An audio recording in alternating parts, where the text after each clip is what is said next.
초대교회로 돌아가자라는 말은 우리 기독교계에서 흔히 듣는 구호입니다. 많은 교단들이 어지러이 설립되어 있는 현실 가운데 이런 말을 들으면 늘 100번 지당하게 여기지고 정말 참된 교회를 세울 수 있는 최고의 표처럼 들리기 마련입니다. 하지만 이 말이 성경에 나타난 초대교회들의 모습을 그대로 다 따라가야 한다는 의미로 정의될 수는 없습니다. 왜냐하면 신약에 나타난 초대교회들은 각양각색이며 어느 교회나 각각 장점과 단점이 동시에 존재했기 때문입니다. 그러므로 초대교회로 돌아간다는 말은 그냥 어떤 초대교회 하나를 모델로 삼는다는 뜻이 아니라 초대교회들 전체가 공유하고 있던 교회 본연의 자세를 찾고 그것을 다시 회복하자는 뜻으로 받아들여야 합니다.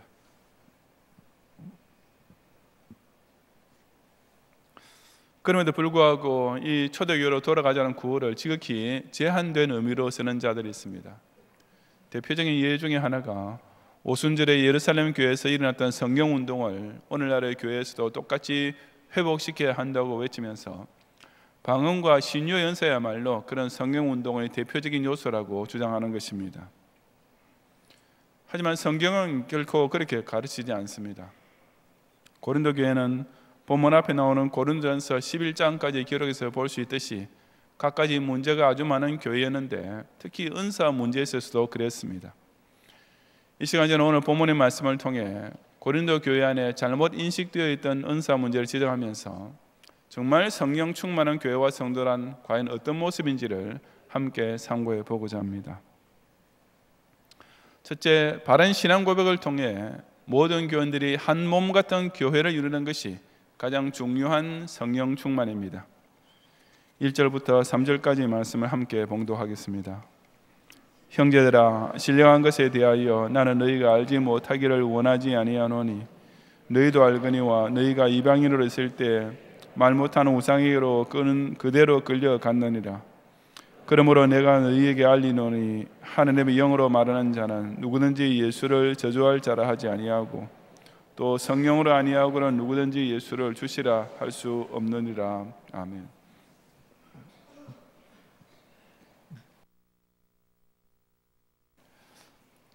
사도 바울은 이제부터 뭔가 신령한 것에 대해 가르쳐 주려 하면서 고린도 교인들이 이것을 모르는 자가 되어서는 안 된다고 했습니다. 참된 신자라면 마땅히 신령한 것에 대해 알고 믿고 말할 수 있어야 합니다. 이런 신령한 것을 알기 전의 우리의 판단과 의지란 그저 말 못하는 우상에게 질질 끌려다니던 비참한 상태에 불과했습니다. 하지만 중생받은 신자는 이제부터 영적인 문제에 대해서 이해할 줄 알고 결정을 내릴 수 있는 그 차원에서 살게 된 것입니다. 그렇다면 사도 바울이 논하기 시작한 신령한 것의 제일 첫째가 과연 무엇이었습니까? 지금 뭔가 영적으로 깊은 것을 고린도 교회 교인들에게 가르치려 하는 사도 바울이 과연 어떤 종류의 성령 충만을 말하고 있습니까? 그것은 곧 하나님의 영으로 말하는 자는 누구든지 예수 그리스도를 저주하지 않는다라는 사실과 누구든지 오직 성령의 도우심을 힘입어야만 예수님을 구세주라고 고백할 수 있다라는 사실이었습니다. 다시 말해서 예수 그리스도에 대한 진실한 신앙 고백이야말로 신령한 것이며 하나님의 성령이 충만한 상태인 것입니다. 너무나 당연한 것처럼 여겨질 수 있지만 그렇다고 해서 결코 가볍게 여겨서는 안 될 성령 충만의 가장 기본적이며 중요한 모습이 바로 이것입니다. 이전에는 세상의 우상 종교와 보신 사상에 사로잡혀 있던 우리의 머리가 이제는 예수 그리스도를 아는 지식으로 충만하게 되었습니다. 이제는 오로지 썩어질 것과 사탄의 유혹에 매여 살던 우리의 사고 구조가 이제는 예수 그분을 하나님 아들로 나의 구세주로 믿고 고백하며 증거할 줄 아는 신령한 심령으로 바뀌어진 것입니다. 이 얼마나 신기한 역사입니까? 이 얼마나 놀라운 이적이요 기사요 표적입니까?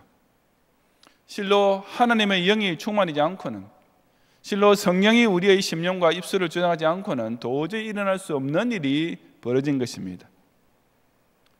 그러므로 예수 그리스도에 대한 신앙 고백, 이것보다 더 강력한, 더 중요한 성령 충만이라는 것은 결코 존재하지 않습니다.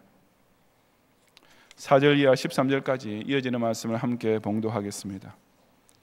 은사는 여러 가지나 성령은 같고 직분은 여러 가지나 주는 같으며 또 사역은 여러 가지나 모든 것을 모든 사람 가운데서 이루시는 하느님의 같으니 각 사람에게 성령을 나타내심은 유익하게 하려 하심이라. 어떤 사람에게는 성령으로 말미암아 지혜의 말씀을, 어떤 사람에게는 같은 성령을 따라 지식의 말씀을, 다른 사람에게는 같은 성령으로 믿음을, 어떤 사람에게는 한 성령으로 병 고치는 은사를, 어떤 사람에게는 능력 행함을, 어떤 사람에게는 예언함을, 어떤 사람에게는 영들 분별함을, 다른 사람에게는 각종 방언 말함을, 어떤 사람에게는 방언들 통역함을 주시나니 이 모든 일은 같은 한 성령이 행하사 그의 뜻대로 각 사람에게 나누어 주시는 것이니라. 몸은 하나인데 많은 지체가 있고 몸의 지체가 많으나 한 몸인 것과 같이 그리스도도 그러하니라.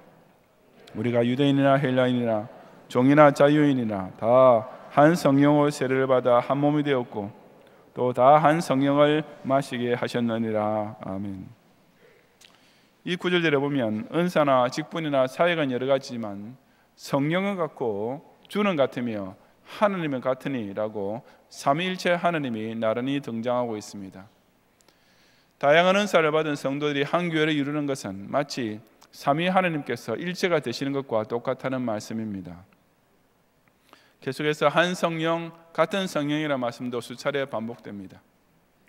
같은 한 성령이 행하사 그의 뜻대로 각 사람에게 나누어 주시는 것이니라는 말씀처럼 신자가 보유하고 발휘하게 되는 은사의 종류는 실로 가지각색이지만 그 모든 은사들의 출처는 오직 한 성령이십니다. 그리고 그처럼 다양한 은사를 주신 목적은 각 사람에게 성령을 나타내심은 유익하게 하려 하심이라고 말씀하시는 대로 어디까지나 교회에 유익하도록 사용되기 위함이었습니다. 그처럼 다 한 성령으로 세례를 받고 또 다 한 성령으로 마시게 됨으로써 나타나는 결과 중에 가장 중요한 사실은 그 많은 몸의 지체들, 즉 각 신자들이 결국 한 몸이 되는 것, 즉 한 교회를 이루는 일입니다. 교원들이 제각기 다양한 은사들을 받기는 했지만 그들 모두가 한 몸을 이룰 수 있는 이유는 아주 중요한 공통 분모가 있기 때문입니다. 그것이 곧 한 성령을 통하여 예수 그리스도를 믿게 되고 똑같이 성령의 이름으로 세례를 받는 것입니다. 즉 세상 사회에서는 각양각색으로 살고 있던 사람들이 바로 이 한 가지 공통적인 성령의 은사 때문에 교회라는 하나의 신앙 공동체를 함께 이루게 되는 것입니다. 그러므로 신령하다는 것이 무슨 귀신을 불러 대화한다는 따위의 능력을 가리키는 말이 절대로 아닙니다. 성령 감동을 충만하게 받은 상태라는 것이 무슨 남이 알아들을 수 없는 말을 혼자 짓거리는 따위의 저급한 모습으로 나타날 리가 만무합니다. 그런 것들을 두고 서로 자기가 더 성령 충만하다고 주장하는 교인들만 모인 교회는 한 몸이 될 수가 없습니다. 다들 자기가 받은 개인적인 체험만 내세우면서 서로 목소리를 높이는 가운데 내면적으로는 갈기갈기 찢어진 난장판 교회로 전락하고 마는 것입니다. 전 국민을 절로 하나로 뭉치게 만드는 가장 큰 힘이 무엇이겠습니까? 바로 나는 대한민국 사람이다 라는 절대적 공통분모 때문입니다.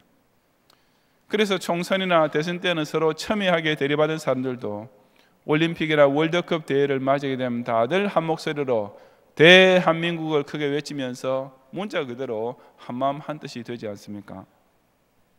마찬가지로 세상에서는 다들 성격이 다르고 배경이 다르고 사회적 지위나 재력도 각각인 사람들이 어떻게 한 교회를 중심으로 정말 한 몸같이 하나가 될 수 있겠습니까? 그것은 오직 나는 예수님을 믿는 사람이다 라는 신앙 고백이 똑같을 때에만 가능합니다. 그리고 그처럼 다양한 사람들이 똑같은 예수 신앙을 고백할 수 있게 되는 것은 오직 한 성령께서 그렇게 역사하시기 때문인 것입니다. 그러므로 우리는 자기가 개인적으로 받은 어떤 특별한 은사를 가지고 내가 더 영적이다 라든지 내가 남보다 더 성령 충만한 사람이다 라고 말할 수 없다는 것을 알아야 합니다. 왜냐하면 가장 신령한 것, 가장 성령 충만한 것은 곧 예수 그리스도에 대한 진실한 신앙 고백 외에 다른 것이 있을 수가 없기 때문입니다. 바로 이 신앙 고백이야말로 성령 충만히 받은 진짜 신자만 할 수 있는 참되고 온전한 말인 것입니다.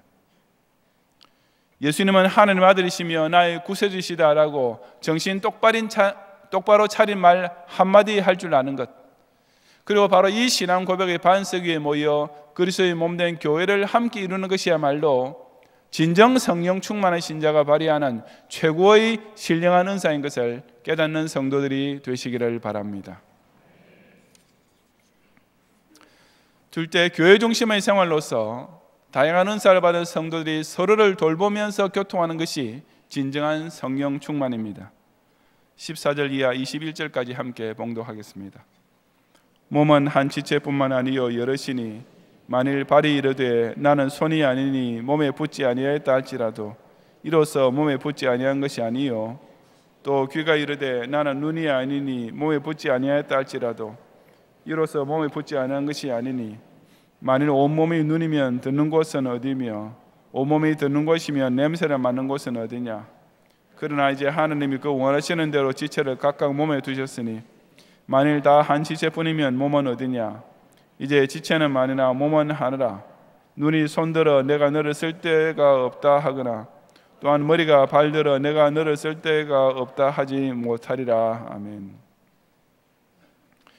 교원들에게서 나타난 두 가지 대표적인 잘못이 있는데 그중 하나는 스스로 나는 이 교회에서 별로 중요하지 않다라고 생각하는 것입니다. 그리고 그런 잠재의식에 사로잡힌 교회는 항상 교회의 가장자리만 겉돌면서 좀처럼 교회 중심으로 들어오려 하지 않습니다. 아니, 그렇게 적당히 부담 없이 교회 생활을 하는 것을 은근히 즐기기까지 하는 것입니다. 사도 바울은 바로 그런 교인들을 염두에 두고 여기서 몸의 여러 지체들을 들어서 비유하고 있습니다. 발이 손보다 좀 덜 중요하다고 스스로 나는 몸에 붙지 아니하였다라고 말할 수 있겠느냐고 바울은 서류법적으로 질문했습니다. 또 귀가 얼굴의 다른 지체들, 즉 눈이나 코나 입처럼 한가운데 붙지 않고 가장자리에 있다고 해서 몸에 붙지 아니한 지체가 되겠느냐고 반문했습니다. 물론 결코 그렇지 않습니다. 교회에 지체된 교인들도 마찬가지입니다. 일단 예수 그리스도를 믿는 온전한 신앙 고백을 한 신자라면 그 외에 받은 은사의 종류나 정도에는 아무 상관없이 모두가 다 교회에 꼭 필요한, 없어서는 안 될 요긴한 존재입니다. 우리 모두는 다 그의 몸된 교회 안에서 머리 대신 예수 그리스도와 똑같은 거리, 즉 제로의 거리를 두고 있는 지체들이기 때문입니다. 목사라고 예수님께 가장 가까이 붙는 지체가 아니며 장로가 예수님을 더 지근 거리에서 보좌하고 있는 것은 아닌 것입니다. 각각 받은 달란트가 다르고 직분이 다른 이유는 그저 하나님이 그 원하시는 대로 지체를 각각 몸에 두셨기 때문일 따름입니다. 어디에 붙어 있든지 간에, 저 교회 안에서 어떤 직분을 가지고 있든지 간에 한 몸 안에서 연결되어 있으며 다 한 머리, 저 교회의 주인 되신 예수님께 영적 신격으로 직결되어 있는 지체들인 것입니다. 이처럼 교회는 단일체인 동시에 다양성을 포함하고 있는 공동체입니다. 개인 신자의 개성이 교회라는 공동체 때문에 파괴되는 것이 아니며 교회로서의 일체성이 개인 신자를 서로 분리시키는 것도 결코 아닙니다. 왜냐하면 다 한 몸 안에서 예수 그리스도께 한치의 간격도 없이 찰싹 달라붙어 있기 때문입니다. 그처럼 몸에 붙어있는 지체가 되어 있기만 하면 그 어떤 교인도 결코 덜 중요한 지체는 될 수가 없는 것이 아니겠습니까? 다른 말로 하자면 각 교인은 교회를 통해 예수님께 확실히 붙어있든지 아니면 겉으로는 붙어있는 것처럼 보여도 실상은 완전히 떨어져 있든지 그 둘 중에 하나일 뿐인 것입니다. 이어지는 22절부터 26절까지 함께 봉독하겠습니다.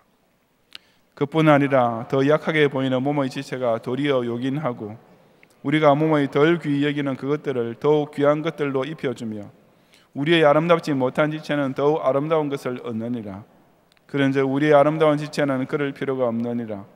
오직 하나님이 몸을 고르게 하여 부정한 지체에게 규정함을 더하사 몸 가운데서 분쟁이 없고 오직 여러 지체가 서로 같이 돌보게 하셨느니라. 만일 한 지체가 고통을 받으면 모든 지체가 함께 고통을 받고 한 지체가 영광을 얻으면 모든 지체가 함께 즐거워하느니라. 아멘. 자기 스스로 덜 중요하다고 생각하고 교회로부터 적당한 거리를 두고 사는 것도 잘못이지만 다른 약한 교우를 두고서 저 교회는 우리 교회에서 있어나 마나한 존재라고 생각하는 것도 더 큰 잘못이 됩니다. 여기서 사도 바울이 더 약하게 보이는 몸의 지체가 도리어 요긴하다라고 지적하는 바가 바로 그것입니다.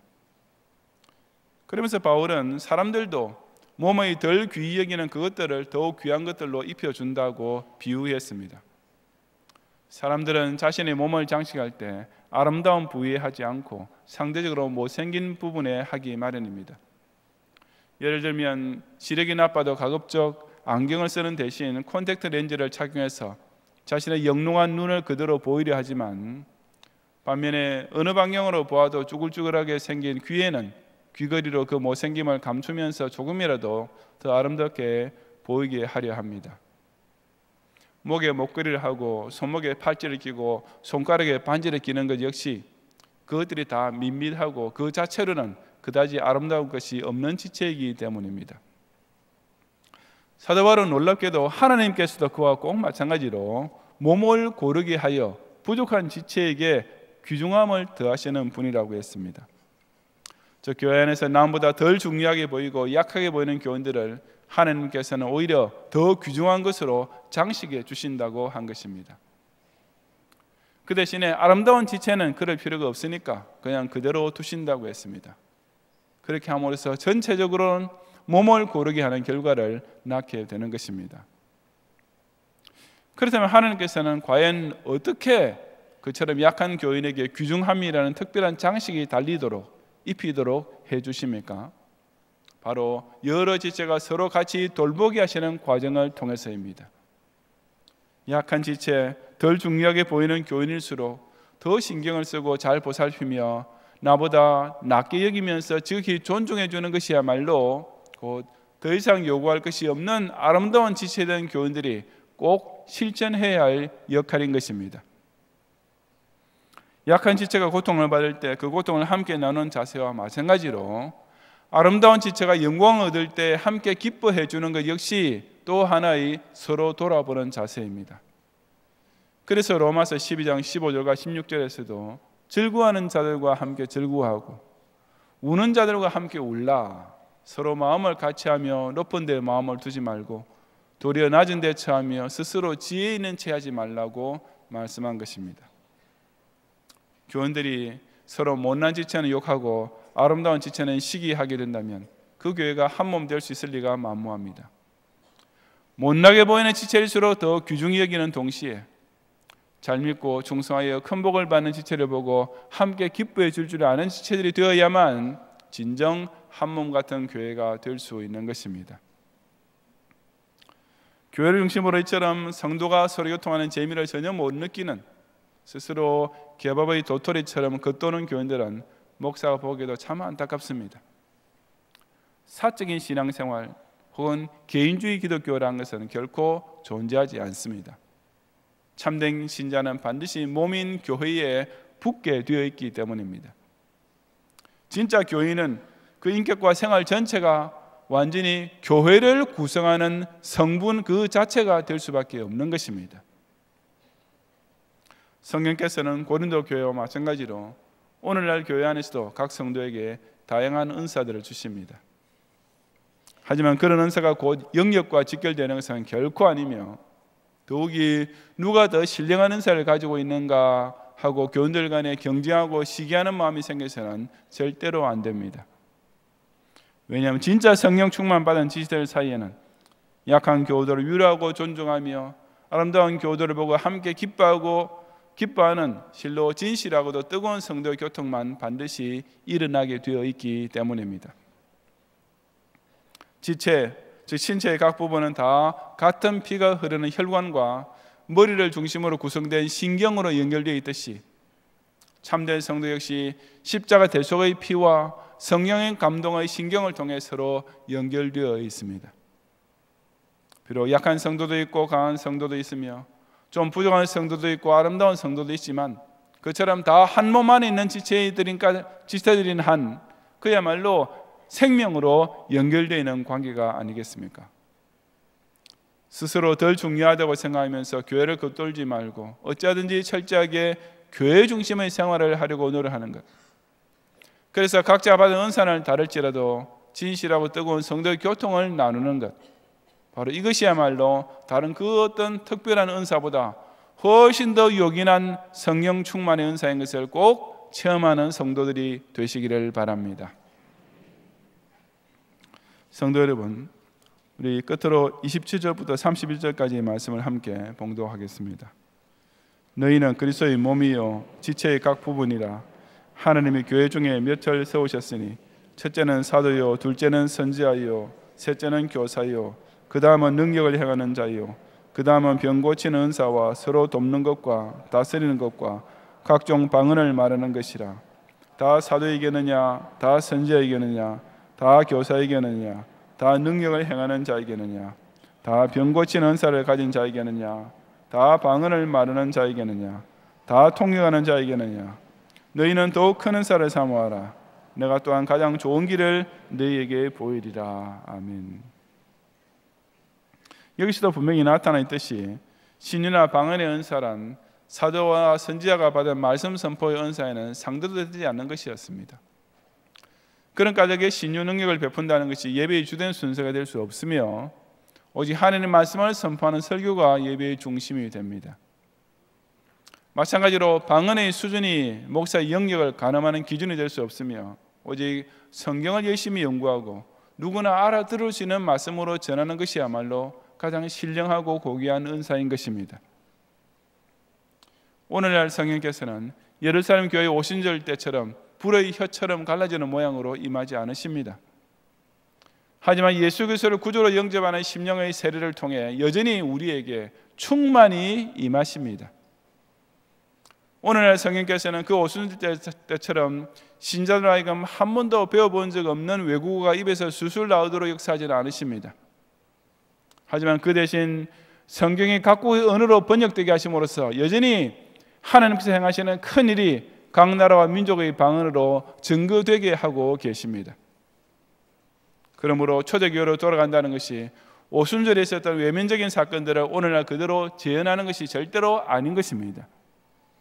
오순절 사건은 교회를 탄생시키기 위하여 성령께서 아주 특별하게 역사하신 사건, 단 1회로 끝난 특별한 사건이었을 뿐입니다. 그럼에도 불구하고 소위 은사운동이라는 것은 오순절 사건 때 일어났던 것과 똑같은 은사를 받아야만 제대로 성령 받은 것이라고 크게 오도하고 있습니다.